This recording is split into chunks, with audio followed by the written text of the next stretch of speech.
અનિલભાઈ, તમે કોને લેટર લખ્યો? પત્ર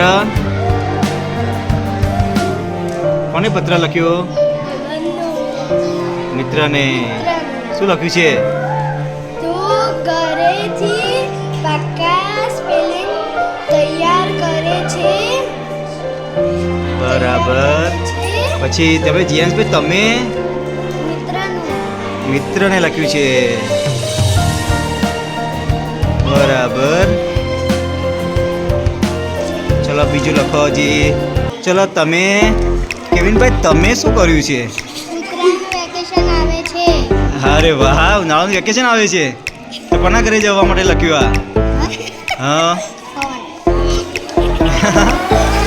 એટલે પ્રફુલભાઈ, તમે શું લખ્યું છે? કોને લખ્યો? ભાઈબંધને. તમે યુવરાજ? હા,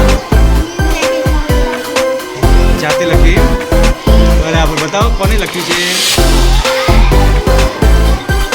બરાબર. ચલો મહેશ, તે લખ્યું? ઓહો, નાનકડો પત્ર લખ્યો છે તમે તો.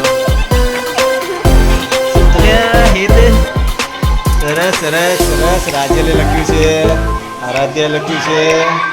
ચલો દેવાંશી, તમે લખ્યું?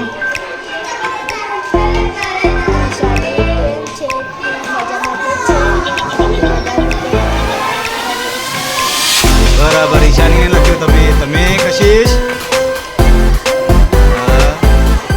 કોને લખ્યું? આપી. બરાબર. ઈશાની કોને લખ્યું? વેદાંશીને. બરાબર.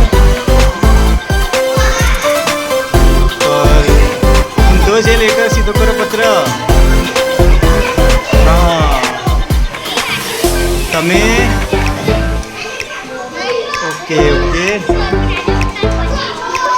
ધ્યાનીને લખ્યો છે. ધ્યાની, તમે કોને લખ્યો? દેવાંશીને. બરાબર. શું લખ્યું દેવાંશી તમે? ધ્યાની વિશે. વાહ, વેરી ગુડ.